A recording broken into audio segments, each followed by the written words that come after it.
NITL को, IIM management जितने लोग हैं सबकी ख्वाहिश होती है कि मैं IAS बनूं और IIT छोड़कर इंजीनियरिंग जो करोड़ों के पैकेज होते हैं वो विदेशों से आके हिंदुस्तान में आके IIT करने के बाद भी लोग सिविल सर्विस की तैयारी करते हैं और IAS बनने का सपना देखते हैं। मेरा कहने का मतलब कि इसका जो डाइवर्स नेचर है और सारे लोग, सारा जितना विभाग है वो एक डिपार्टमेंट है, लेकिन जिस विभाग में आपकी भर्ती होगी आप पूरे लाइफ उस विभाग में रहेंगे, चाहे वो पुलिस सर्विस हो, चाहे आर्मी हो, चाहे डॉक्टर हो, चाहे इंजीनियर हो, चाहे क्लर्क हो, बाबू जो भी हो, जिस सेवा में जो भर्ती होगा उसी सेवा से रिटायर होगा। लेकिन सिविल सर्विसेज में बहुत कोशिश है, पर्टिकुलरली IAS का ग्रेड सिर्फ और सिर्फ इसका डाइवर्स नेचर। आप एडमिनिस्ट्रेशन के रूप में काम करते हैं, डेवलपमेंट के रूप में काम करते हैं, लॉ एंड ऑर्डर के रूप में काम करते हैं, क्राइम कंट्रोल के लिए आप जिम्मेदार हैं। बहुत कम लोगों को मालूम होगा कि जिले में सस्ती होता है, लेकिन DM is the criminal head of the district. जिलाधिकारी अपराध का मुखिया होता है। इसी तरह उसको रेवेन्यू कलेक्शन में सरकार का खजाना भरने का काम कौन करता है? एज ए जिलाधिकारी, इसीलिए उसको कलेक्टर कहा गया है। जुडिशियस कोर्ट, बाकायदे उसकी कोर्ट होती है और रेवेन्यू जो हमारा ZLR एक्ट है, रेवेन्यू एक्ट है, सारे मुकदमे उसके पास मिल जाते हैं। फौजदारी के भी 107 गुना, गुंडा, गैंगस्टर, NSA में वही आपको इंपोज करता है 3 महीने तक। किसी को भी उसके बाद फिर उसकी सुनवाई होगी, उससे सबूत दिया जाएगा।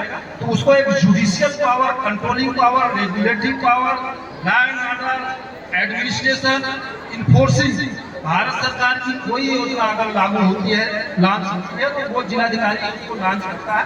बहुत सारी योजनाएं हैं आपके यहाँ, मनरेगा है, नरेगा, बहुत सारी, उस पर मैं नहीं जाना चाहता। तो जो फिर उसके बाद जब वो प्रमोट करता है तो गवर्नमेंट का पार्ट बन जाता है। जब शासन में बैठता है तो शासन में लगभग 72 विभाग हैं, कृषि, PWD, सड़क, शिक्षा, परिवहन, राजस्व, रेवेन्यू, शिक्षा, ये वो करके 72 विभाग हैं। 72 विभागों में कुछ secretary, additional secretary, chief secretary सब IAS अधिकारी होते हैं, जिसका जो डाइवर्स नेचर है वो गवर्नमेंट पार्ट बन जाता है गवर्नमेंट का। मेरा कहने का मतलब बहुत लंबी बात हो जाएगी। IAS बनने के लिए कुछ चीजें आपको, या सिविल सर्विस या किसी भी सर्विस में जाने के लिए बच्चों को आज 2-3 चीजें टिप्स बताना चाहूंगा। अगर उस पर अमल करेंगे तो मुझे नहीं लगता कि इसमें जितने बच्चे हैं सब सक्सेस होंगे और कभी न कभी किसी न किसी सेवा में जरूर कामयाब होंगे। इसलिए मैं बार बार अनुरोध कर रहा हूँ कि बात को थोड़ा गंभीरता से सुन लीजिए। सबसे पहले मैंने बताया कि डिसाइड द गोल। पहले अपने लाइफ में क्या बनना है उस लक्ष्य को डिसाइड करिए, और लक्ष्य में आप सेल्फ इम्पोजिंग हो, अदर इम्पोजिंग ना हो। दूसरा चीज फर्म डिटरमिनेशन, उस लक्ष्य के तुरंत मर मिटिए, पत्थर की चट्टान की तरह उस लक्ष्य से डेविएट न होइए। अगर आप असफल होते हैं तो स्ट्रेटजी बदलिए, गोल मत बदलिए। Never change the goal, only change the strategy. Strategy क्या होती है? आपकी पढ़ने की मेथड क्या है, आपकी तैयारी कैसी है, आप कितने घंटे पढ़ते हैं, कौन सी किताब पढ़ते हैं, यह स्ट्रेटजी हो सकती है। लेकिन मेरा अनुरोध है कि लक्ष्य को एक बार डिसाइड कर लीजिए तो पत्थर की चट्टान की तरह उस लक्ष्य पर अड़े रहिए, और जब तक सफलता न मिल जाए मैदान छोड़ के आप बिल्कुल मत भागिए। दूसरी चीज डिटरमिनेशन इस लेवल का होना चाहिए। हम लोगों ने अपने पीरियड में भी जब हम लोग प्रिपरेशन करते थे इलाहाबाद, तब भी देखते थे, आज भी देखते हैं, बहुत सारे बच्चे हैं, लगभग 80% बच्चे ऐसे होते हैं, एक साल IAS की तैयारी किए, तो दूसरे साल PCS की, तीसरे साल इंजीनियरिंग की, चौथे साल फिर टीचिंग स्टाफ की, फिर उसके बाद लोअर सबऑर्डिनेट पर आ जाएंगे। मतलब कोई एक उनका एक लक्ष्य डिसाइड नहीं होता, और बार बार पाला बदलते हैं। कभी MP PCS देंगे, कभी UP में देंगे, कभी बिहार जाएंगे, ऐसे लोग कभी सेलेक्ट नहीं हो पाते। मेरा आपसे सुझाव यह है कि जो आपका लक्ष्य डिसाइड है, अंतिम सांस तक, to the last breath of the life, उस लक्ष्य को अचीव करने के लिए आप अटेम्प्ट करिए, प्रयास करिए, 100% आपको सफलता मिलेगी। और दूसरी चीज, जब आपका लक्ष्य डिसाइड हो गया तो उसके लिए एक वर्ड है क्रेविंग। इंग्लिश में ट्रेनिंग वर्ड है, उसका मतलब हमारे सारे विद्वान लोग बैठे हैं जानते होंगे। तीव्र लालसा, तीव्र इच्छा, मतलब उस लक्ष्य को लेकर मर मिटना, हमेशा दिन रात उसके बारे में सपने देखना, हमेशा सोते जागते उठते बैठते जो आपने लक्ष्य डिसाइड किया है अकॉर्डिंग टू लक्ष्य एफर्ट करना, मेहनत करना, मतलब किसी भी समय आपके मन में उस लक्ष्य के अलावा कोई और दूसरा विचार नहीं आना चाहिए। क्रेविंग इस तरह की हो, ललक।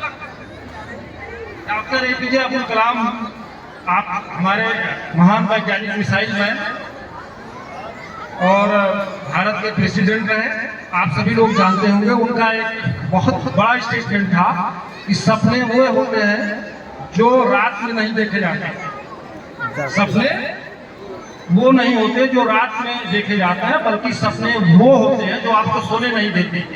अगर आपने सपना देख लिया कि मुझे डॉक्टर बनना है बच्चे, मुझे इंजीनियर बनना है, मुझे आईएएस बनना है, तो उस सपने को लेकर आप 24 घंटे जागते रहिए और वो सपना जब आप समझ लीजिए कि आपको सोने न दे, जब आप सोएं तब भी आपके दिमाग में वही आपकी स्टडी, वही सिलेबस, वही बुक्स, वही क्वेश्चन पेपर क्रॉस कर रहा है, तब समझिए कि आप अपने लक्ष्य की तरफ अच्छी तरह से आपकी प्रिपरेशन और आपका लक्ष्य, आप उस लक्ष्य के करीब पहुंच रहे हैं। इसको आप जरूर से जरूर आजमाइएगा। तीसरी कंडीशन जो होनी चाहिए एक स्टूडेंट में, जो एस्पायरेंट्स हैं, कमिटमेंट। बहुत सारे, मैं बहुत ज़्यादा एक्सप्लेन नहीं करना चाह रहा हूँ क्योंकि बड़ा वक्त लग जाएगा। फिर कभी किसी मोड़ पर मैं मिलूंगा आपको, मैं दोबारा आऊँगा और बच्चों का क्लास लूँगा। 2-3 वर्ड्स और है, dedication, commitment, firm determination, striving. Commitment, जितना ज़्यादा आप कमिटेड होंगे, जितना डेडिकेटेड होंगे अपने लक्ष्य के लिए, उतना ज़्यादा आपको सफलता मिलेगी। ये तो हो गया आपका कमिटमेंट, आप मानसिक रूप से तैयार हो गए। इसको देखिए, प्रिपरेशन 2 तरह की, मुझे तो लगता है कि 2 तरह की प्रिपरेशन होती है। प्रिपरेशन जो है 2 तरह की होती है, एक सेल्फ प्रिपरेशन और तीसरी प्रिपरेशन क्या होती है, दूसरी सिलेबस की प्रिपरेशन किसी सेवा के लिए। एक बार जब आप अपना गोल डिसाइड कर लीजिए, खुद को प्रिपेयर कर लीजिए, तो फिर उसके बाद जो भी आप बनना चाह रहे हैं, चाहे डॉक्टर, इंजीनियर, उसका जो सिलेबस है, उसको सिलेबस को आप रिपीट करिए, बार बार पढ़िए। फिर उसके बाद जो आपका क्वेश्चन पेपर है ईयरली, जो जिस चीज़ का है उसको पढ़िए। उसके बाद रिपीट करिए, किताबों का चयन करिए, मार्गदर्शन लीजिए लोगों से और जी जान से जुड़ जाइए। इसके अलावा कोई और तीसरा अल्टरनेटिव नहीं है। और तीसरी चीज मैं आपको और आगाह बताना चाहूँगा कि सफलता का मतलब गरीबी, अमीरी, बैकग्राउंड, अगड़ा पिछड़ा, गरीब, अमीर, छोटा बड़ा, औरत मर्द, कोई डिस्क्रिमिनेशन नहीं। इसका संबंध बिल्कुल हार्ट, देवी देवता, आशीर्वाद, इसका मतलब, इसका संबंध सफलता का इन चीजों से बिल्कुल नहीं है।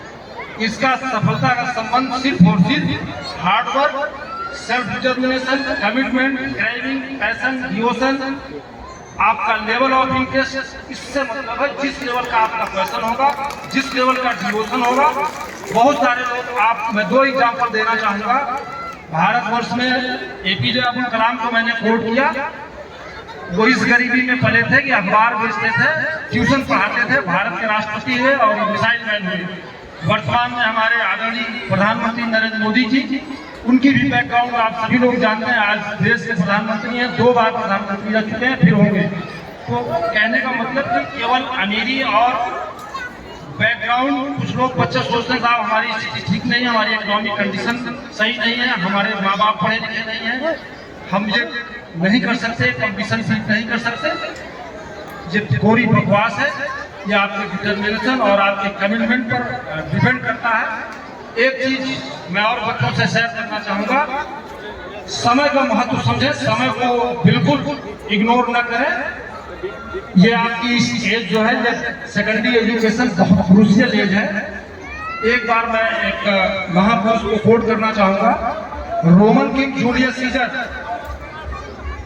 उसने अलेक्जेंडर द ग्रेट, जो यूनान का किंग था, अलेक्जेंडर जिसको सिकंदर कहते हैं, उसकी जीवनी पढ़ने के बाद वो फूट फूट कर रोने लगा।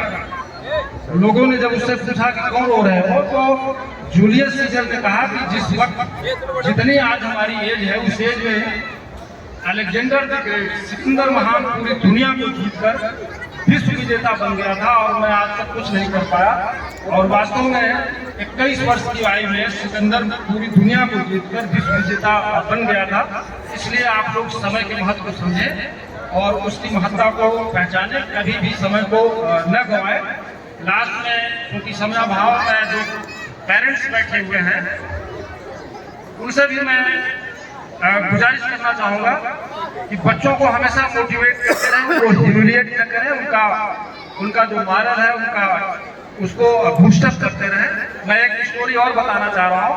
थॉमस अल्वा एडिसन, आप लोग साइंस बैकग्राउंड के होंगे, जो बल्ब जलाता है बल्ब घरों में, उसका आविष्कार किसने किया था? Invention Thomas Alva Edison.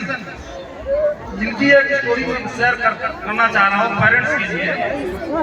इनके कॉलेज से इनको निकाल दिया गया और एक लेटर लिख के दिया गया कि आपका बच्चा फिकल माइंडेड है, कमजोर है, पढ़ने में मंद बुद्धि है, कृपया इसको आप अपने घर ले जाके पढ़ाएं। जब थॉमस अल्वा एडिसन स्कूल से अपनी माँ को लाके पत्र देते हैं तो माँ पढ़ती है।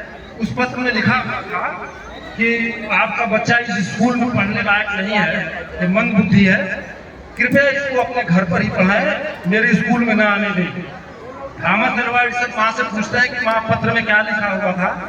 तो माँ ने उसको डेविएट करते हुए बताया उनकी मॉरलिटी को, उनको करेज को, इमॉरलिटी को डाउन न होने के लिए उन्होंने माँ ने बताया कि बेटा तुम्हारी प्रिंसिपल ने लिखा है कि तुम्हारा बच्चा बहुत तेज है, मेरे स्कूल में टीचर इतने योग्य नहीं है कि इसको पढ़ा सके, लिहाजा तुम इसको घर पर ही पढ़ो, कल से तुम स्कूल नहीं जाओगे। और माँ के इन शब्दों ने थॉमस अल्वा एडिसन को विश्व का, वर्ल्ड का सबसे बड़ा वैज्ञानिक बनाया। उसने कई आविष्कार किया जिसमें बल्ब शामिल है, इलेक्ट्रिक और बहुत सारे मैग्नेटिक एरिया में कई शोध थॉमस अल्वा एडिसन ने किया। अगर माँ ये कहते थे कि तुम गधे हो, तुम बेवकूफ हो, तुम बहुत कमजोर हो इसलिए तुम नहीं जाओगे, तो शायद उनका मनोबल टूट जाता। इसलिए मैं पेरेंट्स बैठे हुए हैं उनसे भी उनको भी बताना चाहूँगा कि बच्चों का मनोबल, उनको इनकरेज करने का कोई अवसर कभी न छोड़े। इसी तरह सिकंदर, जो अलेक्जेंडर की मैंने बात किया, उसकी माँ हर सुबह उठ के कहती है कि तुम्हारा जन्म विश्व को जीतने के लिए हुआ है, तुम ऐसे क्यों बेकार बैठे हो? एक माँ अपने बच्चे को सुबह उठने के बाद क्या कहती है कि तुम्हारा जन्म पूरे विश्व जीतने के लिए हुआ है, कुछ काम करो। और उसी माँ के मोटिवेशन से सिकंदर द ग्रेट, आप सभी जानते होंगे, विश्व विजेता बना और केवल 21 साल में। तो पेरेंट्स का रोल भी अपने बच्चों के कैरियर बिल्डिंग में बहुत अहम है। और कभी भी बच्चों को ह्यूमिलिएट न करें, ना उनको उनके अंदर हीन भावना पनपने दें। बहुत सारे हमारे पेरेंट्स हैं क्योंकि, और हमारे साथ बहुत सारे वक्ता हैं, मुझे बहुत कुछ शेयर करना था लेकिन समय अभाव, फिर करेंगे इसी मोड पर। बहुत बहुत धन्यवाद। और एक बार मैं कादिर साहब, डॉक्टर शहजाद साहब